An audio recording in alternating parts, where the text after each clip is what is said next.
Scuole e finanziamenti. L'amministrazione comunale di Agrigento replica le accuse del Partito Democratico su finanziamenti e progetti per le scuole. In occasione infatti di una conferenza stampa al Circolo Berlinguer è intervenuto tra gli altri il deputato regionale Giacomo Di Benedetto e a proposito dell'edilizia scolastica ha detto il comune di Agrigento ha presentato 9 progetti, 4 sono in graduatoria non utile, 5 sono inammissibili perché non firmati, incompleti o trasmessi fuori termine. Agrigento ha perso per le sue scuole 3.150.000 euro.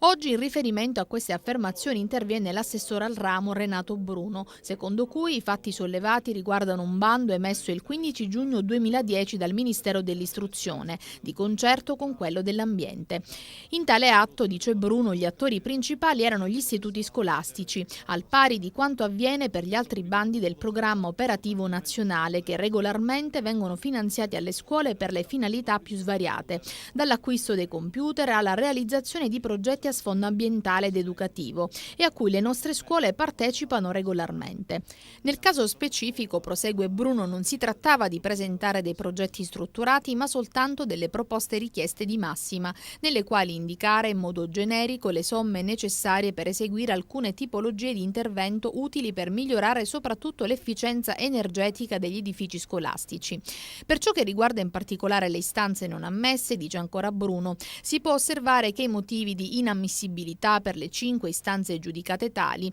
non sono in ogni caso da imputare ad errori connessi con la parte dell'istanza compilata dagli uffici comunali, bensì i motivi sono altri e svariati, come ad esempio la mancata firma del dirigente scolastico o l'invio fuori termine della documentazione cartacea, cose non attribuibili al comune. Per Renato Bruno si tratta di una vicenda che non può essere strumentalmente semplificata, ponendo a carico dell'amministrazione comunale responsabilità che non sono ad essa attribuibili, né si può erroneamente affermare che sono stati perduti 3 milioni di euro di finanziamenti per l'edilizia scolastica. Si deve invece sottolineare come in questa occasione, conclude, il comportamento del comune e dei suoi uffici tecnici sia stato assolutamente congruo e che le politiche dell'istruzione e dell'edilizia rappresentano priorità dell'amministrazione stessa.